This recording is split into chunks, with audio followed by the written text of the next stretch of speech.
In the village of Akure, there was a girl named Adanna who never stayed out past sunset. The villagers called her the Shadow Girl, whispered that she was a witch who flew with owls. But the truth was far more painful.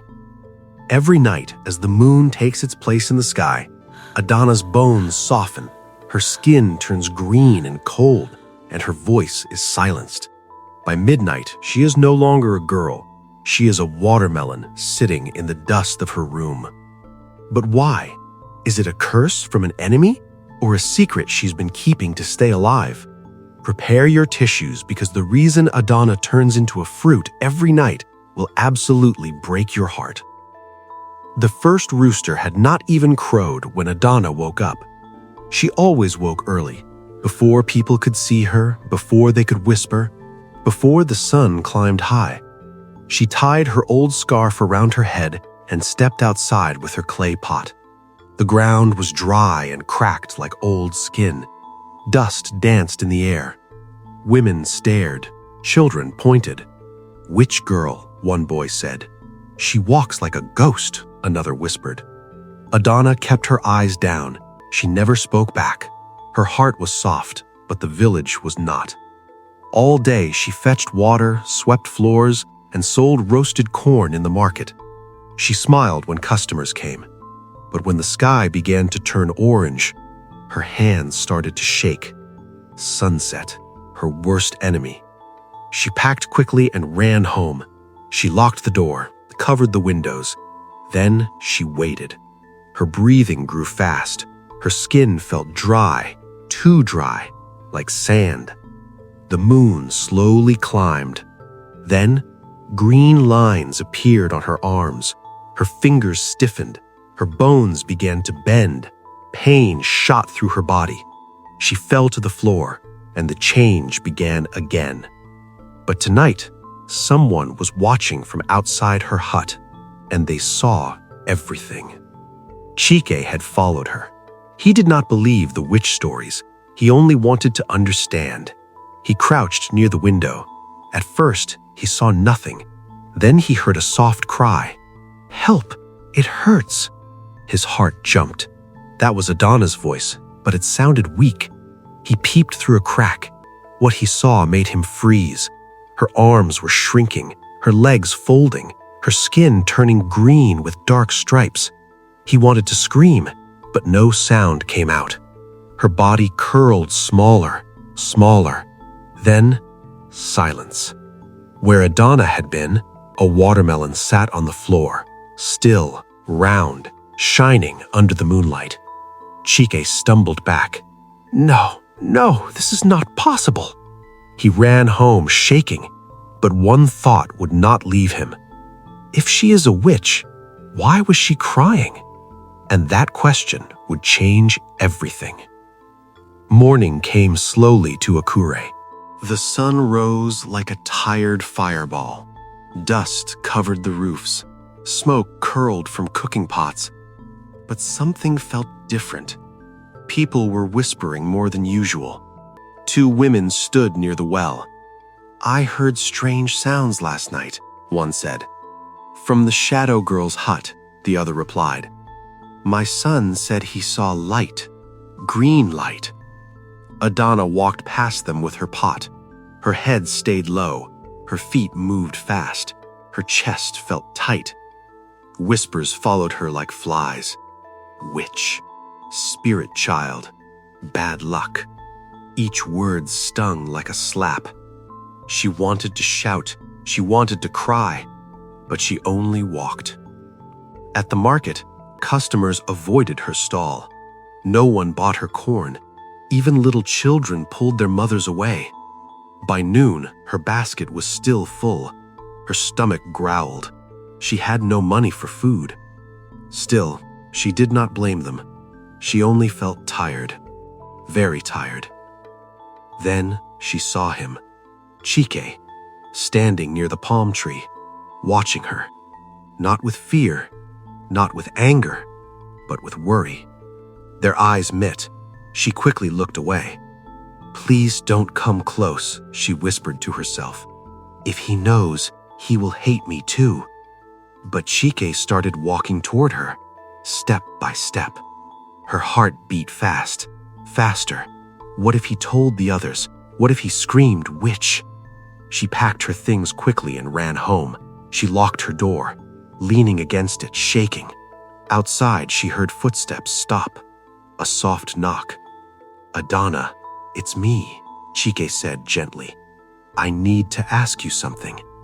Her blood turned cold. Did he see? Did he know? The sun was already falling, and tonight, she might not be alone when the change begins. Adanna did not open the door. She could not. Her hands trembled too much. "Go away," she whispered. But Chike stayed outside. "I'm not here to hurt you," he said softly. His voice sounded kind, too kind. That scared her even more. She pressed her back against the door. "If you care about me, leave before sunset." Silence. Then footsteps, walking away. She slowly breathed out, but the fears stayed. The sky turned orange. Birds flew home. Dogs stopped barking. The world grew quiet. Her worst time had come. She filled a small bowl with water, placed it near her mat, like always, just in case. Her throat already felt dry. Her lips cracked. Her skin itched. Then it started. A deep pain inside her chest, like something was waking up. She gasped. Her bones softened. Her arms tingled. Green lines crawled across her skin. "No, please, not yet." She tried to stand, but her legs folded. She fell hard. Her fingers grew short. Her body shrank. Tears ran down her cheeks. "Why am I like this?" she cried. Then, a strange voice echoed inside her head, soft, like flowing water. "My child, endure." She froze. She had heard that voice before. In dreams, in the river breeze. "Who are you?" she whispered. But the pain swallowed her words. Her body curled smaller, rounder. Her sight faded. Her voice disappeared. And once again, a watermelon lay on the floor. But tonight, the door slowly creaked open. Someone had returned, and footsteps entered the room. The door opened quietly. Moonlight slipped inside. Chike stepped in. He expected fear. He expected danger. But what he saw broke his heart. No witch, no monster. Only a watermelon, sitting alone on the floor. Beside it, her clothes, folded neatly, like she planned this, like this was normal. He knelt slowly. "This is not evil," he whispered. "This is sad." He touched the fruit gently. It felt cool, almost warm, like it was alive. Suddenly, he felt something, a soft heartbeat. His eyes widened. "It's her." He sat beside it, waiting. He didn't run, didn't shout, didn't tell anyone. Hours passed. Crickets sang, owls hooted. He stayed, just in case she woke scared, just in case she needed someone. Then near dawn, the watermelon began to glow. Light cracks appeared. Green faded, shape stretched, and slowly Adanna returned. She gasped awake, then saw him sitting there, watching her, not afraid, just smiling gently. She froze. "You saw everything?" she whispered. He nodded. "But you're not a witch," he said. "You were crying." Tears filled her eyes. No one had ever stayed before. No one had ever cared. But before she could speak, voices shouted outside. Angry voices. Men. "The witch is inside! We saw the boy enter! Burn the hut!" Her blood turned to ice. They were coming, and this time there would be no place to hide. The shouting grew louder.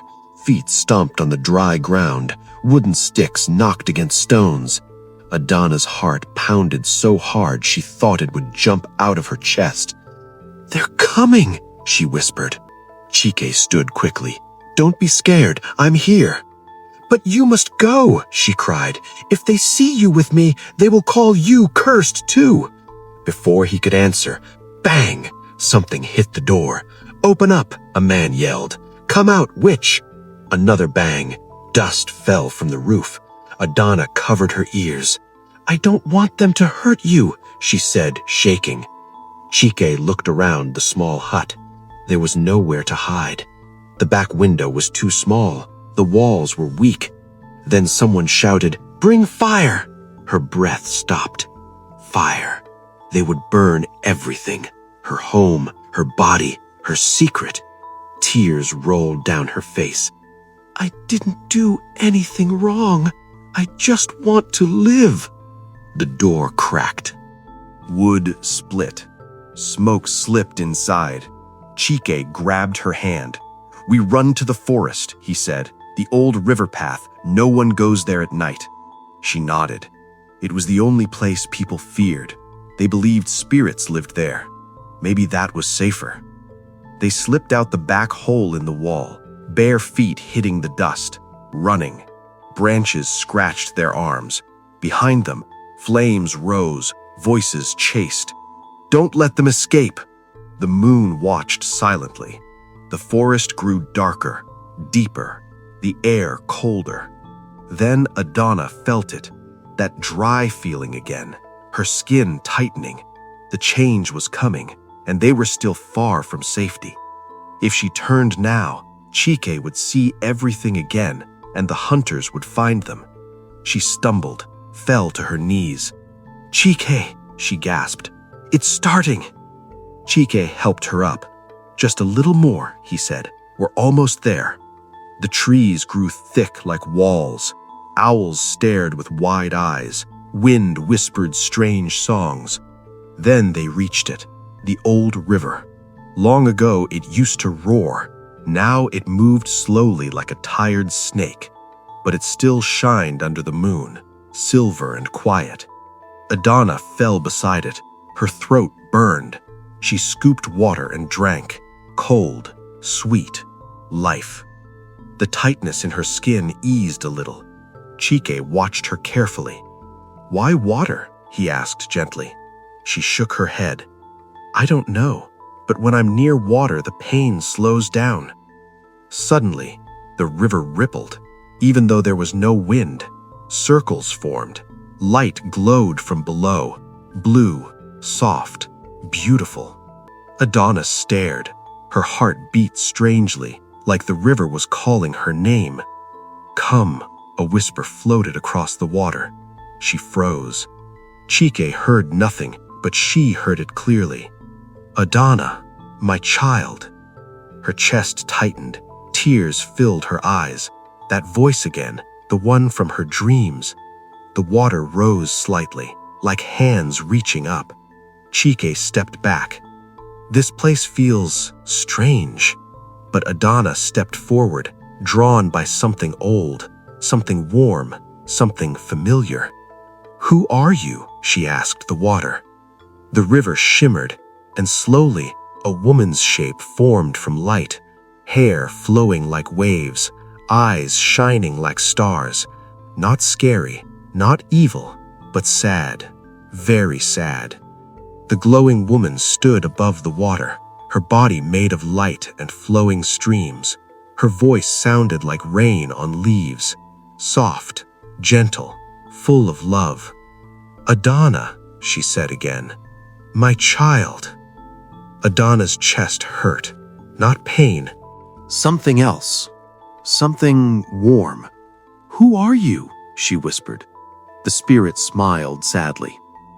"Before you were born, the land was dying. No rain, no crops, no water." Pictures formed in the air. Dry earth, hungry people, a young woman holding a baby, her mother. Adanna gasped. The spirit continued. "Your mother was weak. She had not eaten for days. but she only cared about you." Tears fell down Adanna's cheeks. "She came to me, the river guardian. She begged me to save her child." Chike listened quietly. The water glowed brighter. "She made a trade," the spirit said. "Her life for yours." Adanna's knees shook. "No! She asked me to place my water spirit inside you so you would never die of thirst." The air felt heavy. "But human bodies cannot hold that power, so every night you must become water to live." The truth hit like thunder. Not a curse, not evil, love. Her mother's love. "She gave everything for you," the spirit whispered. Adanna sobbed. "They called me witch all this time." The spirit touched her forehead. "You are not cursed, you are protected." Suddenly, torches flickered between the trees. Voices shouted. They ran this way. The villagers had followed them. The spirit's glow began to fade. "You must choose, child," she said. "Hide forever, or show them the truth." Footsteps grew closer.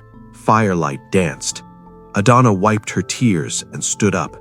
The villagers burst into the clearing, torches high, faces angry, sweaty, afraid. "There she is, the witch!" Chike stepped in front of Adanna. "Stop!" he shouted. "She's not evil!" But they didn't listen. One man raised a rope, another carried fire. Adanna's heart hurt, not from fear, but sadness. "They hate me," she whispered. Then the dryness came again, fast, strong.